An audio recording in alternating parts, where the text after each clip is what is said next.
Hi, everybody. I'm going to finally do another book review, and this is going to be Susan Wittig Albert's The Tale of Holly Howe. This was the third book that I read of hers, but I read things out of order. So I read the fifth book in this series first. This is the Cottage Tales of Beatrix Potter series. I read that first because I picked it up in a little free library, and I wasn't expecting to get so invested in the series, but I loved it so much, and also was so sort of strange but great that I then wanted to go back. So I read the first one, I posted a review of that, and then this is the second one. Yeah, I think this is the second one in the series. Just to give you a little background of the series as a whole, the concept. So it's cozy mysteries, okay? But it's cozy mysteries where Beatrix Potter, who wrote Peter Rabbit and all those books, is the sleuth in the cozy mysteries. And so it's also like a historical fiction because everything that happens in terms of like where she's living in England and her relationship with her parents and some of her interests and her mannerisms are all very true to the way that she was. And the author spent a lot of time like researching all about Beatrix Potter's life. And so there's elements of historical fact within it. So it's kind of like historical fiction, but then obviously Beatrix Potter was not a mystery sleuth. So that's all made up. And then also another piece of this is that the animals talk. They don't talk to the humans. Although sometimes you're not quite sure if Beatrix Potter can maybe understand the animals a little bit. But the animals do talk to each other, and they wear outfits that the humans can't see, I guess. It's not totally explained. And then in the fifth book, which I read first, there's dragons. So in the fifth book, it's also a fantasy. So there's just a lot going on with this series. So I just wanted to give you some background. One thing that really fascinated me about the fifth book, which again I read first, is that it was all of these things, right? It was a murder mystery, it was historical fiction, it was Beatrix Potter as the main character, it was talking animals, it was dragons, and then on top of all that, it was also she would turn to the audience, the author would turn to the audience and like directly talk to the audience and even involve you in the book sometimes. Like you would be physically positioned in a room listening in on a conversation, like eavesdropping, and she would be talking to you as the reader as if you're like in the room, like, oh, isn't this an interesting conversation? Let's walk down this lane and like listen to this other conversation. So it's just like a lot of things. That element was not in this book. Except for one little moment, which I'll talk about, and it wasn't in the first book at all. So it's interesting to see that by the fifth book, she's fully talking to the audience. That wasn't in the first book at all. It barely started to be sprinkled in the second book. I've now read the third and the fourth book, so I see how she slowly sort of arrived at this total turn to the audience. But it's just interesting that there's this series where obviously she didn't start it with that intention, but she started to play with it and then got into it, and by the end of the series it's like she's fully talking to the audience and you're like in the book. Okay, so now I'll talk about the book itself. I guess some basic plot stuff. I mean, it's a mystery. There's a dead guy right in the beginning. They figure out, okay, some kind of foul play, and the rest of the book is trying to figure out, it's a whodunit. And why did they do it? There's a side plot. All these books have animal side plots. There's really two side plots. One is with who's going to be the new teacher at the school. So that's a side plot. And then the other side plot is an animal side plot, and there's always an animal side plot in these books. And in this one, it's all about animal abuse in the form of something called badger baiting, which I didn't know about until I read the series. But badger baiting is the act of taking and kidnapping badgers from their dens or their sets. I guess they're called sets. And it's kind of like cockfighting. And you have these rats, and you have them fight these rats and kill each other, and it's horrible, and people gambled on it, I guess, and just really depressing animal abuse situation. And so the side plot is this badger baiting, gambling night is supposed to happen, and the animals rise up to prevent it from happening in this sort of what they call like a war. So anyway, that's sort of the plot. I'm going to talk about the writing craft first and give a couple passages and just talk about some of the things that I was really impressed by or interested in, and then I'll talk a little bit about the world building and the things I liked about that. And then I'll talk about some different lenses and author views and like that. So that's kind of how I'll go through. Like I said, she doesn't really do the turn to the audience thing in this at all, except for there's one moment where she says, she says something, and then she says, which of course is exactly what happened. And that was the only instance in this book where I felt like she's sort of like, she's kind of letting you in on like, I'm retelling a story to you and I know what's going to happen next kind of thing. So anyway, that's just interesting to me to watch an idea form in an author's mind and like sort of progress through a series. The cliffhangers in this book are insane, like in a good way. Like they're so frustratingly cliffhangery at some points in this book. So that was an element of this book that I really liked. I'll share two passages that I just thought were really pretty. The first one... Nope. Okay. Here we go. She's just describing some of the scenery. She says, very early that morning, just as the sun had peered over Clafe Heights to inquire what sort of day it was going to be in the land between the lakes, Bosworth had ambled around the hill and down, aiming for the sheepfold above Hollyhow Farm. But just the part about the sun peering over the heights to inquire what sort of day it's going to be, I love it so much. And it kind of reminds me of my favorite children's book author, Thornton W. Burgess. But it's also very Beatrix Potter-esque. So it's just a little nod to some of these older children's book writers. So that was really incredible. And then I'll read another passage that I really liked. And this one I liked both for its writing ability, but also she's really highlighting here like the connection that Beatrix had between her love of nature and also her own personal freedom, because she was very much tied to her parents, and she was kind of like, during this time period in this sort of class bracket, girls were expected, at least one woman child in the family was sort of expected, like, unless you get married, you're going to serve your parents basically until you die.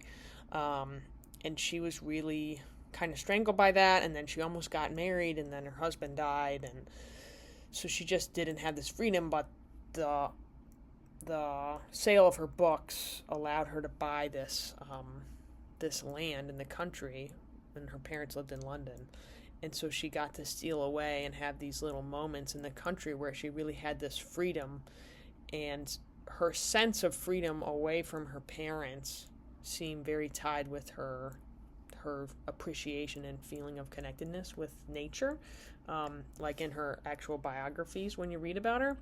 And the author captures that really well with some of the ways that Beatrix describes and experiences nature. So I'll just give a little section. As they climbed, they seemed to Beatrix to be going farther and farther from all human settlements, into a wilderness that they shared only with the elements and the animals of the moors. And I'll skip a little down. The dry, fine grass whispered under her feet. A cricket chirruped, and high above, beneath the lowering blanket of gray clouds, the sky was traced with a spiraling flight of curlews, and she could hear their plaintive call, "Curlee, curlee." Beatrix held her head high, savoring the sharp sweetness of the breeze that carried with it the scents of earth and water and growing things, of wild thyme and lichen and moss and heather. Just gorgeous writing. And there's one other part which I just thought was so masterful, just to show the craft of her writing. And I know this seems like maybe I'm exaggerating. I don't know about the plot always, or some of the choices about what the story is, right? But in terms of just like chops, like pure writing craft, I actually think that Susan Wittig Albert, like, she's to me, out of people that I've read who are currently alive and writing, she's the greatest writer that I've read that is currently still alive, which is insane. But it's true. I can't believe it. And the part that I'm going to share is, a lot of times in the series, towards the beginning of the series, there'll be some exposition trying to explain or catch readers up if they haven't read some of the earlier things. And she does this here through a character explaining something, and a lot of times those scenes are choppy and they feel really forced and stupid. And she does it masterfully. And she explains a lot of things in a short amount of time without it seeming like taking you out of the book and you're just, okay, now I'm just listening to this person. After she does that, she basically takes a bow, like meta style takes a bow to the audience, because, well, I'll just read you the line. So this guy, Mr. Jennings, has just explained some things very helpfully to another person in the book, but also to the reader. And then she says, Mr. Jennings concluded his speech with the satisfied air of a man who has managed to pack a great many complicated details into one brief narrative. That's her taking a bow. Like, she's like, I just did that. But she's saying it through Mr. Jennings. I mean, it's incredible. It's just so, I haven't seen anything like it, to be honest with you. Okay, I'll give some passages that show the world building. One for the people world building, and then one for the animal world building. So this is early in the book, just kind of setting the scene of what the town is like and the culture of the town. Dimity Woodcock was in charge of the Shawry Flower Show again for the third year in a row. She didn't remember volunteering, but there it was. The committee had simply seemed to take it for granted that she would do it, and, as usual, she hadn't been able to say no. Now, of course, the second thoughts were beginning to pile up like ominous storm clouds over the western fells. Dimity was making a list of the judges and already running into trouble. Mrs. Wharton's judging of the dahlias had caused such an uproar last year that she couldn't be asked back, even though she was already counting on it. If Mr. Thurkild awarded all the rose prizes to Mrs. Belcher again, the other rose fanciers in the village would be absolutely livid. So it's just setting up the world and like the little relationships and the little drama and the sorts of things that they get up to, and it's so cute. And also, again, just well written. And then I'll read a little scene of the animal world. And they're so much more present than the humans, too. But this one's talking about a scene in the badger set, which also is like a hostel for other animals, too. The breakfast table was always crowded with a great many animals, some permanent boarders, some temporary lodgers, others staying just for the night on their way somewhere else. They were all at their best in the morning, rested and full of exuberant energy and interesting plans for the day ahead. Always a wonderful day, because animals rarely worry or imagine the worst of what is to come, as people do. They were generally planning a picnic or a foraging expedition or a pleasant completion of chores, or just loafing on a quiet riverbank, listening to the whispering water and whistling birds and watching butterflies whirl through the transparent air. So just great world building. There's lots of gossip, tons of gossip, and there's lots of people saying that they don't engage in gossip, and then they engage in gossip, which I love in a cozy. This book is incredibly cozy, except for the badger baiting scenes. The badger baiting scene was not cozy at all. It was very extremely graphic, very upsetting, and I don't think that's a mistake at all. Now that I've read so many in this series, like, the author is very interested in animal liberation, it seems to me. I know that Beatrix Potter was. It seems like the author connects with her on that front. She's not like a vegan or a vegetarian or anything like that, but she definitely cares about animal welfare to some extent, and she brings it up the theme a lot. And so her making this not a cozy scene, I don't think was an accident at all. Okay. One thing in this is that it's hard to tell if Beatrix is actually able to understand to the animals or not, which is, I think, is a good thing. It's like sort of part of the charm. There was a movie about Beatrix Potter, which was pretty terrible in my opinion, but in the movie they also had her talking to the animals, and it was kind of hard to tell if she was really talking to them. This does it better and less weirdly. Okay, I'll talk a little bit about how the author's perspective seems to leak in here in some different ways.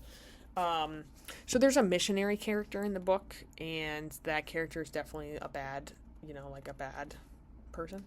And it's sort of a jab at a bunch of different things. A jab at colonization, a jab at Christianity, a jab at feminism too. I mean, not at feminism, at sexism.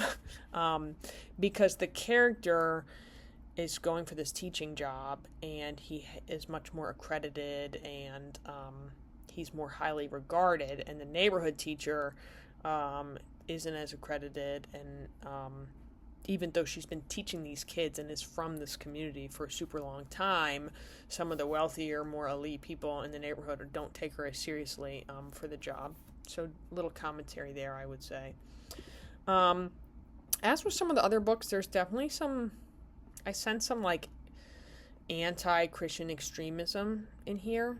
Not anti-Christian, but just anti-extremist sort of religion, because a lot of the bad characters are just they push like a pretty extremist version of Christianity on some of their kids, heavy on like shaming kids and not allowing them any privacy and making them feel bad and kind of creepy for normal things.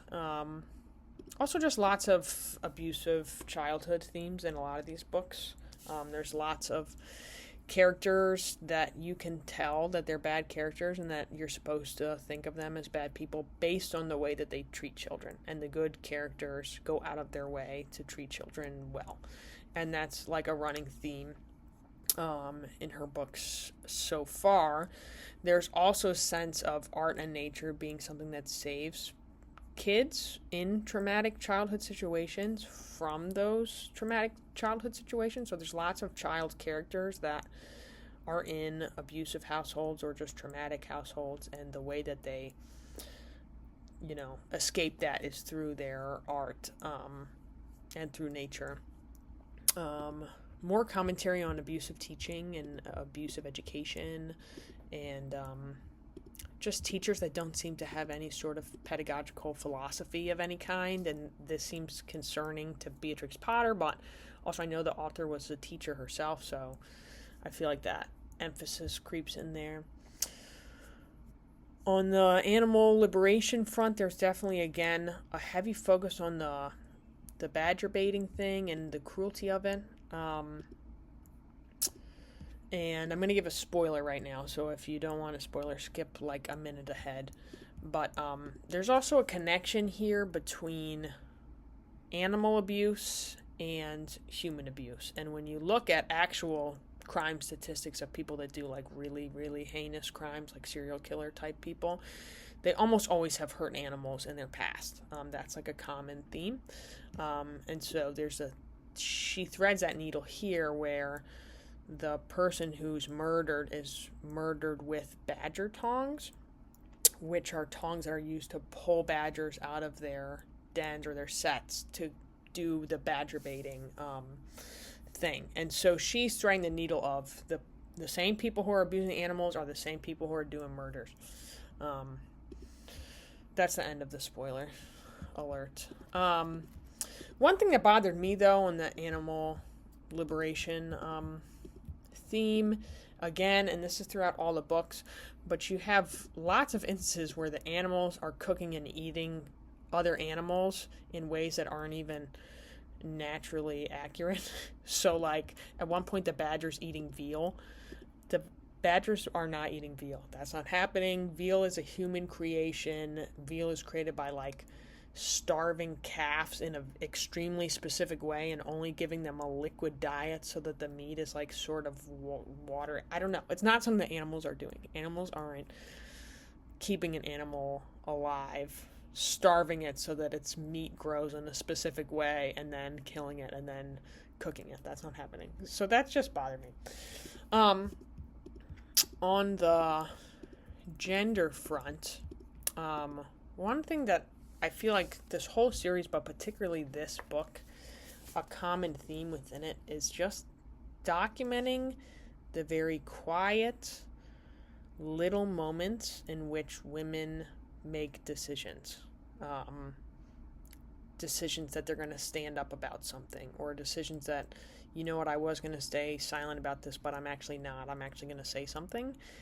And there's so many little moments in the book where it's just documenting a simple change in a facial expression of a woman character as she's deciding in her head to do something or not do something. And I really appreciated that. There was lots of really strong character work for the women. There's a moment where Beatrix is allowed, she allows Beatrix to lose her temper, I would say in an unhealthy way, like in an abusive, shitty way. And it kind of like scares a man because she's treating him in a bad way. So I like that she's able to show people, yes, both strong, cool, but also like their faults and their flaws and the ways in which, I don't know, they're not perfect all the time. She also seems to understand the intersections of some of the different societal problems. So like the same people that are gambling, that are abusing animals, it's tied to poverty, it's tied to domestic abuse. So I'll just read one part of one passage that sort of touches on that. These two men are talking about, with each other, they're talking about why they don't like the badger baiting.